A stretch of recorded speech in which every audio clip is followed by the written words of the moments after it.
네, 지금부터는 뷰티풀 굿머니 시간으로 넘어가 보도록 하겠습니다. 수급의 특징주를 통해서 투자 아이디어를 한번 얻어보도록 하겠습니다. 오늘 함께 하실 분은요, 다올투자증권 영업부의 이성웅 차장님과 함께 하도록 하겠습니다. 차장님 안녕하세요. 네, 안녕하십니까? 네, 오늘 잘 부탁드리겠습니다. 일단 먼저 시간외 거래에서 특징주부터 한번 짚어보도록 하겠습니다. 먼저 위니아, 저희가 앞서서 계절 이야기를 해봤는데 위니아가 시간외 거래에서 4.72% 상승했고요. 또 누보는 6.01% 시간외 거래에서 상승했습니다. 정부가 세계 최초로 가축 분뇨를 활용해서 만든 바이오차 보급에 나섰다는 소식이 전해졌는데요. 이 누보가 바이오차 활용 온실가스 감축 사업 방법론의 적용 조건, 적합성을 통과한 사실이 부각되면서 시간외 거래에서 6%대 상승했습니다. 그리고 다음으로 오성 첨단 소재가 6.63% 시간외 거래에서 상승 마감했고요. 대한 그린파워가 130억 원 규모의 유상 증자를 결정했다는 소식이 발표되면서 시간외 거래에서 상한가에 마감됐습니다. 마지막으로 어제 본장에서도 약품 관련 종목들이 굉장히 핫했었는데요. 의약품 사재기 열풍의 관련 수혜주로 부각받으면서 화일약품이 시간외 거래에서 4.72% 상승 마감했습니다. 지금 시간외 거래 특징주들을 보면 이 5가지 종목들 모두 뚜렷한 공통점이 없는데 우리 차장님께서 어떻게 공통점 보이시나요? 우선 공통점 본다고 하더라도 어떤 개별적인 좀 이슈라고 볼 수 있겠고, 네. 근데 개별적인 이슈 같은 경우가 지금 실적에 그대로 직접적으로 반영되는 부분은 아직까지는 아니다.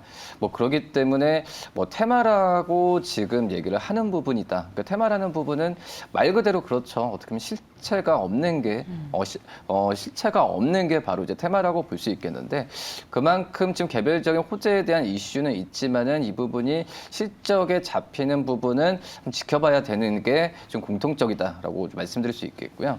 네. 그 안에서 이제 위니아 같은 경우가 뭐 아시겠지만 뭐 공기청정기 이렇게 좀 알고 계시지만은 실질적으로 이제 애플페이 관련주로 이 분류가 되면서 이 위니아에 대한 그 관심이 좀 높아지고, 그리고 이제 애플페이에 대한 어떤 좀 다른 안 좋은 이슈, 그러니까 뭐 상용화에 대한 상용화가 뭐 연기됐다 이런 이슈가 나왔을 때는 그 전에 상승분을 좀 반납하는 게 위니아의 지금 그 주가에 대한 어떤 특징적인 상황이다라고 볼 수 있겠고요.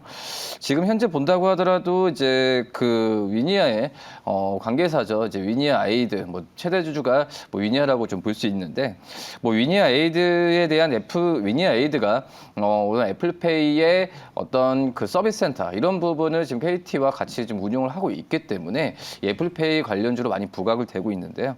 특히 이제 금융감독원이 애플페이 약관 심사를 마쳤다는 소식이 나와주면서 어제 시간외로 좀 급등하는 모습을 좀 보여주고 있는 현재 상황이고요. 뭐 그런 점에서 본다고 하면은 이거에 대한 이슈가 또 어떻게 바뀔지 모르겠어요. 하지만 뭐 위니아의 어떤 실적이나 여러 가지 면에서 또 이제 중국 쪽에서의 인프라 투자에 대한 얘기가 나온다고 한다면 또 이것도 어떻게 보면 테마로 갈 수가 있겠죠. 어떻게 보면 이 황사에 대한 위험에 대한 부분에 있어서 위니아의 이 가전제품에 대한 수요 부분을 늘어갈 수 있다라는 또 평가가 나와주고 있기 때문에 위니아에 대한 어떤 변동성은 좀 주의를 해야겠지만, 이 안에서 본다고 하더라도 그래도 위니아가 가장 어떤 브랜드력이나 어떤 시장에서의 관심이 좀 높기 때문에 근데 그나마 좀 위니아를 좀 관심 있게 좀 보면서 매매 타이밍 잡는 게 낫지 않을까 이렇게 좀 판단됩니다. 네, 시간외 거래에서 이 특징된 종목들의 구체적인 공통점은 없고 역시나 개별 종목 장세다라는 의견을 주셨습니다. 그리고 그중에서 애플페이 관련 종목으로 위니아를 탑픽 종목으로 꼽아주셨고요. 본장에서는 6% 하락 마감했는데 이렇게 시간외 거래에서는 4.72% 상승했습니다. 그럼 계속해서 외국인이 순 매수한 특징주도 한번 살펴보도록 하겠습니다. 외국인은 과연 어떤 종목들을 순 매수했을지. 일단 첫 번째로 JYP 엔터를 20일 연속 담고 있습니다. 거의 11월부터 시작해서 지금까지 내내 담고 있는데요. 최근 외국인이 엔터주들을 대거 사들이고 있습니다. JYP 엔터에 대해서는 증권가에서 내년 실적이 20% 증가할 것이다라는 전망을 내놓으면서 또 한 번 52주 신고가를 경신했습니다. 20일 연속 외국인이 담고 있고요. 계속해서 역시나 JYP 엔터에 이어서 엔터주 SM을 20일 연속 담고 있습니다. 다음으로 영원무역도 14일 연속 외국인이 담고 있습니다. 1조 원대 분기 매출을 기록하면서 실적 실적이 탄탄한 기업이다라고 평가를 받고 있는데요. 저희가 앞서서 인사이트 시간 때 지금 날씨가 추워지면서 이 아우터, 외투 관련 종목들도 한번 짚어봤는데 관련해서 영원무역을 외국인이 14일 연속 담고 있습니다. 계속해서 P&T를 외국인이 또 10일 연속 담고 있고요. 마지막으로 NC소프트, 게임주 중에서 NC소프트를 7일 연속 담고 있습니다. 리니지 2M의 게임 데이터들을 오픈 응용 프로그램 인터페이스 API로 공개했다는 소식이 어제 발표됐는데요. 이 소식에 NC소프트 일단 외국인이 7일 연속 담고 있습니다. 이 5가지 종목도 일단 외국인은 뭔가 성장주 위주로 좀 담고 있는 것 같은데요. 이 중에서 탑픽 종목을 꼽는다면 우리 차장님 어떤 종목을 탑픽으로 꼽아주실까요? 제가 항상 이제 갖고 나왔을 때 이제 JYP SM 꾸준하게 지금 외국인이 산다라는 말씀을 지금 계속 드리고 있는데 뭐 JYP 엔터와 SM 제가 많이 말씀을 드렸던 것 같아요. 그렇기 때문에 그 세 번째 한번 영업무역을 한번 좀 봐야 되는데 뭐 영업무역 같은 경우에는 실적도 좋습니다. 뭐 아시겠지만 노스페이스 쪽에서의 브랜드 특히 이제 항상 이제 그 겨울에 대한 시즌이 좀 왔을 때 주가에 대한 관심을 항상 보였던 게 바로 이제 영업무역이라고 볼 수 있겠는데 뭐 하지만 이제 영업무역 같은 경우에 뭐 실적은 계속 좀 고공행진을 하고 있는 상황이지만 주가 부분 같은 경우가 뭐 공매도 얘기도 나와주고 있고 잘 가지 못하는 상황이 좀 나와주고 있습니다. 하지만 뭐 이런 수급적인 부분을 떠나서 지금 외국인들이 계속 사고 있고 그리고 어떤 실적을 본다고 한다면 저평가 수준이 항상 있기 때문에 이 영업무역에 대한 매수 관점은 한번 접근해도 괜찮지 않을까라고 좀 생각이 되고 있고요. 지금 본다고 하더라도 이 영업무역에 대한 어떤 원재료 가격이나 그 하향 추세 그리고 이 어떤 스캇을 비롯하는 이 환율 효과 부분이 계속 좀 작용할 가능성이 굉장히 크다라고 좀 생각이 되고 있고 뭐 배당금 같은 경우에도 계속 좀 늘어나고 있는 상황이기 때문에 지금 현재 주가가 많이 오르지 않았을 때 한번 매수 관점으로 접근해도 무리가 없지 않을까라고 좀 생각이 되고 있고요. 우선 지금 현재 본다고 하더라도 이 영업무역이 그 전에 노력을 많이 했죠. 뭐 재고에 대한 부분의 소진 부분 같은 경우에도 노력을 좀 많이 했었고, 뭐 그러기 때문에 그 전에 어떤 이 실적에 대한 부분에 있어서 우려감은 지금 현재는 많이 없는, 그러니까 예년과 비교해서는 굉장히 좀 좋아지고 있는 구조로 가고 있다라고 좀 말씀을 드릴 수 있겠습니다. 뭐 그러기 때문에 영업무역을 지금 현재 뭐 그 어떻게 보면은 의류업종 안에서는 뭐 FNF 많이 좀 얘기를 많이 하고 있지만 저는 그래도 어떤 환율 효과, 뭐 환율이 좀 뭐 떨어진다고 하더라도 좀 급격하게 떨어질 가능성은 제한적이라고 생각이 되고 있고요. 오히려 좀 환율 효과 부분은 의류 부분 쪽에서는 이 OEM, ODM 업체들이 가장 수혜를 볼 것으로 좀 판단이 되고 있어서 이 영업무역에 대한 관심을 좀 계속 가져야 된다라고 좀 생각이 되고 있고요. 추후에 본다고 하더라도 아직 뭐 소비가 좋아진다. 라고 좀 볼 수는 없지만은 지금 현재 어떤 의류 쪽 같은 경우에는 이 글로벌 고객사들이 OEM에 대한 그 먼저 수주를 주는 그런 트렌드가 지금 되고 있기 때문에 이 영업무역에 대한 관심을 좀 가지면 좋지 않을까 이렇게 좀 판단됩니다. 네, 그렇다면 영원무역을 탑픽 종목으로 꼽아주셨는데 지금 매수 관점에서 바라봐도 괜찮겠다라고 말씀을 해주셨잖아요. 가격 전략 한 어느 정도로 잡아보면 될까요? 지금 어제 종가로 45,000원 정도에 끝났는데요. 네. 우선은 지금 가격을 지금 그 한 11월 그 중순부터 주가 좀 떨어지고 있어요. 그런 점에서 봤을 때 오늘 어떤 시초가로 잡는 것보다도 오늘 가격에 왜냐하면은 지금 거래량과 함께 주가가 음봉을 나타냈기 때문에 네. 만약에 어떤 공식적으로 차트를 본다고 한다면 오늘도 하락 출발하는 게 맞다라고 좀 생각이 되고 있고요. 그렇기 때문에 오늘 장 시작하고 주가 떨어진 이후에 어떤 좀 반등 시점을 했을 때 그때 좀 더 싸게 매수할 수 있는 구간이 오지 않을까라고 좀 생각이 좀 되고 있습니다. 네, 이렇게 영원무역은 조금 떨어졌다가 주가가 하락했다가 반등이 나올 때 한번 노려보자라고 말씀을 해주셨습니다. 그렇다면 목표가는 한 어느 정도로 바라볼까요?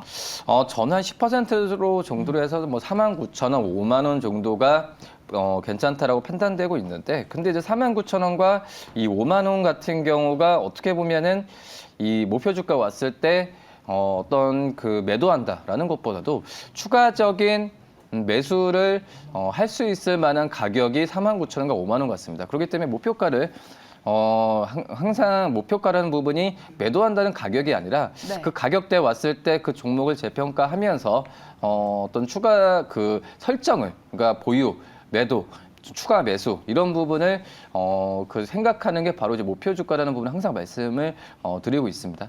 네, 알겠습니다. 그럼 계속해서 기관이 순매수한 특징주 한번 짚어보도록 하겠습니다. 일단 먼저 삼양식품을 기관이 19일 연속 담고 있습니다. 올해 일제 가격을 인상한 바 있는데요. 하지만 소맥 등 주 원재료 가격은 빠르게 하락하고 있습니다. 이에 수익이 개선될 것이라는 전망이 나오면서 DS투자증권에서는 이 탑픽 종목으로 삼양식품을 꼽기도 했습니다. 참고해 보시고요.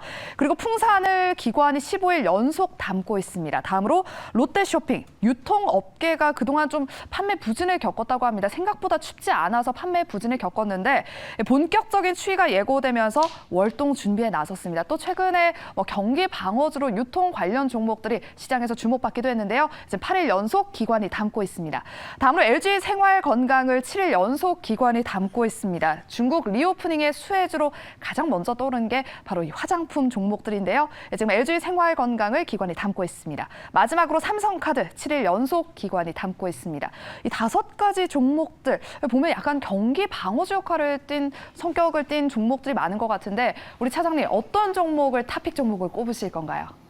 한 2개 정도가 보이는데요. 오, 우선은 그 지금 롯데쇼핑에 대한 좀 관심을 가져야 된다라고 생각이 되고 있는데 롯데쇼핑 같은 경우에도 주가가 8월부터 주가 많이 떨어졌죠. 어떻게 보면은 소비 심리 위축에 대한 그런 우려감이 있는데 오히려 지금 롯데쇼핑 안에서 가장 큰 그 매출처가 바로 이제 롯데백화점이라고 볼 수 있습니다. 롯데백화점 같은 경우가 오히려 지금 올해 2, 3분기를 본다고 한다면 이 코로나 이전에 그런 매출 성장률을 지금 올해 2분기 이후부터는 계속 달성을 하고 있다라고 좀 생각이 되고 있고요.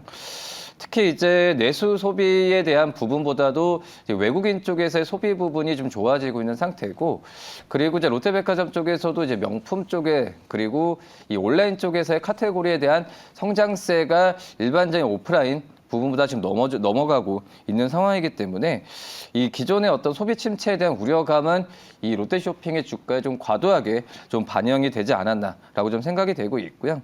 원화 가치가 하락하는 부분도 이 외국인들의 쇼핑에 대한 기대감을 더욱더 지금 높이고 있는 그런 상황이다라고 좀 볼 수 있겠습니다. 특히 이제 명동이나 여성분들은 잘 아실 것 같아요. 남성분들도 요새 명품을 많이 좋아하는데 이 명동과 잠실 쪽에서의 이 외국인들의 그런 럭셔리에 대한 명품에 대한 메인 선호도는 점점 높아지고 있는 상황이다라고 좀 말씀을 드릴 수 있겠고, 그 다음에 대형마트 쪽 같은 경우에도 역시 배달에 대한 그런 수요는 점점 늘어나고 있는 상황이기 때문에 롯데쇼핑이 과도하게 주가가 좀 하락했던 부분에 있어서는 저는 충분히 지금 관점에서는 매수 관점으로 접근해도 좀 무리가 없지 않을까라고 좀 생각이 되고 있고요. 집거사 같은 경우에도 롯데쇼핑의 목표 주가를 13만 원까지는 지금 제시를 하고 있는 그런 상황이고, 이 13만 원 자체가 이제 자산 가치로 봤을 때 PBR 0.35배로 지금 주고 있는데, 역사적으로 본다고 하더라도 가장 어떤 밸류에서 봤을 때도 프리미엄이 있는 그런 좀 가격이지 않을까라고 좀 생각이 되고 있고요. 지금 현재 거래량과 함께 좀 반등한 추세입니다. 그렇기 때문에 처음 부담 없이 롯데쇼핑에 대한 매수 관점을 한번 들어가도 괜찮지 않을까라고 생각이 되고요. 그 다음에 이제 5번째 삼성카드도 기관이 지금 7일 연속 사고 있는데 마찬가지입니다. 삼성카드 같은 경우에도 소비심리 위축에 대한 우려가 있었죠. 하지만 이 소비에 대한 어떤 성장세를 그 성장세와 비교했을 때 카드 같은 경우에 이 카드 결제액이나 이런 가맹점 수 같은 경우에는 점점 올라가고 있는 추세이기 때문에 이 삼성카드에 대한 어떤 주가에 대한 측면도 좀 롯데쇼핑과 마찬가지로 과다하게 반영되면서 이런 부분이 좀 낙폭을 회복하는 과정으로 지금 가고 있는 현재 추세고요. 지금 올해보다도 내년 같은 경우가 신용카드 이용 금액이 올해보다는 내년이 그래도 한 5% 이상의 성장세는 일어날 것으로 판단되고 있고요. 물론 이제 삼성카드에 대한 시장에서의 어떤 또 이제 앞서서 말씀드렸던 애플페이나 여러 가지 면에서 우려감이 좀 있었던 상황이지만 뭐 애플페이에 대한 어떤 출시나 이런 상용화 같은 경우에는 뭐 약간의 그런 시간에 대한 간격에 대한 시간에 대한 좀 차이가 있기 때문에 이 우려감에 대한 과도한 반영에 의한 낙폭 해소 과정이 분명히 삼성카드에도 일어나지 않을까 이렇게 좀 판단되고 있습니다. 네, 이렇게 기관이 순매수한 특징주 중에서는 롯데쇼핑과 삼성카드를 탑픽 종목으로 꼽아주셨습니다. 그럼 계속해서 마지막으로 사모펀드가 사들인 종목들 한번 살펴보도록 하겠습니다. 일단 CJ ENM 역시나 중국의 한한령 기대감에 OTT 관련주 중에서 또 많이 올랐습니다. CJ ENM을 담고 있고요. 오스템 임플란트 늘어나는 수요 증가로 생산시설 증축에 나선다고 밝힌 바 있습니다. 오스템 임플란트를 사들이고 있습니다. 그리고 최근 2차 전지 관련 종목들 하락세를 보이고 있는데요. 저가 매수라고 판단하는 것인지 LNF를 담았습니다. 그리고 이마트를 계속해서 담았습니다. 11월 영업실적 호조 소식과 함께 또 이달 중으로 대형마트의 의무 휴업일을 또 평일로 완화하겠다라는 그런 기대감이 있는 상황인데요. 이마트를 담았고요. 마지막으로 삼일제약을 사모펀드를 사들였습니다. 이 5가지 종목들 중에서는 어떤 종목을 탑픽 종목으로 꼽으실 건가요? 우선 첫 번째로 CJ ENM 한번 좀 봐야 될 텐데, 네. CJ ENM 어제도 그렇지만 콘텐츠 주들의 상승세가 좀 컸었는데요.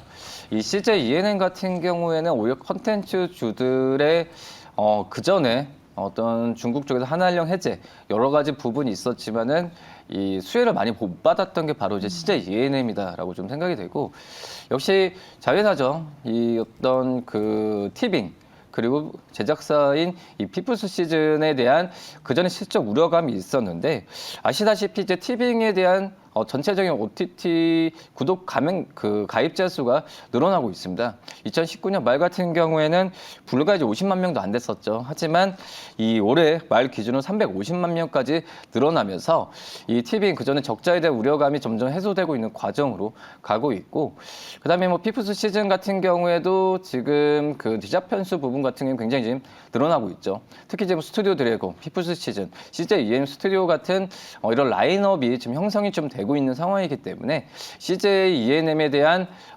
뒤늦게나마 컨텐츠 관련주로서 부각을 현재 받고 있는 과정이다라고 좀 말씀드릴 수 있겠고요. 최근 같은 경우에는 음악 사업 부분 같은 경우에도 실적이 다른 사업 부분에 비해서 높아지고 있는 과정으로 가고 있기 때문에 이 CJ ENM 어떤 새로운 어떤 수익 창출원이 있다는 점에서 봤을 때는 좀 긍정적이지 않을까라고 생각이 되고 있고요. 그 다음에 이제 마지막으로 한번 삼일제약을 한번 좀 봐야 될 것 같아요. 지난주 금요일 날 지난주였죠. 그럼 베트남 쪽에서의 이 CMO 공장 설립에 대한 부분에 있어서 주가에 대한 어떤 시간으로 좀 지난주 금요일 날 좀 좋았는데, 삼일제약은 시청자분도 아시겠지만 어린이 브루펜 시럽을 만드는 회사인데요. 중국 쪽에서의 이 코로나에 대한 이슈 때문에 좀 가는 것도 있지만, 어떻게 보면 실질적으로 본다고 한다면 지금 이제 삼일제약은 이 안과 쪽 저만제 쪽에서의 어떤 좀 드라이브를 걸고 있다라고 좀 말씀드릴 수 있겠고, 그렇기 때문에 이 베트남 공장의 설립이나 여러 가지 면에서 본다고 하면은 이 글로벌 우리나라 안에서도 지금 삼성바이오 에피스도 그렇고 글로벌적인 이 제약 업체들 같은 경우도 수주가 계속 수주가 지금 들어오고 있는 상황입니다. 그렇기 때문에 삼일제약 같은 경우가 거의 올해 같은 경우에 주가가 변동성이 좀 있었지만은 거의 일정 수준 주가에 대한 어떤 방향성을 좀 갖고 가지 않았던 게 사실인데, 이런 망막 쪽에서의 실적에 대한 기대감을 본다고 한다면 내년 또 올해도 그렇지만은 내년부터라도 내년에도 이 사상 최대 실적에 대한 기대감이 일어난다. 하지만 주가에 대한 부분이 반영이 안 된 것 같아요. 잘. 그렇기 때문에 삼일제약에 대한 매수 관점을 한번 가져가도 좀 괜찮지 않을까라고 좀 판단됩니다. 네, 최근 사모펀드가 순매수하고 있는 종목들 중에서는 이렇게 CJ ENM과 삼일제약에 한번 주목해보자라고 의견 주셨습니다. 이렇게 스쿱의 특징주를 통해서 투자 아이디어를 한번 찾아봤습니다. 지금까지 다올투자증권 영어부의 이성웅 차장님과 함께했습니다. 오늘 말씀 고맙습니다. 네, 감사합니다.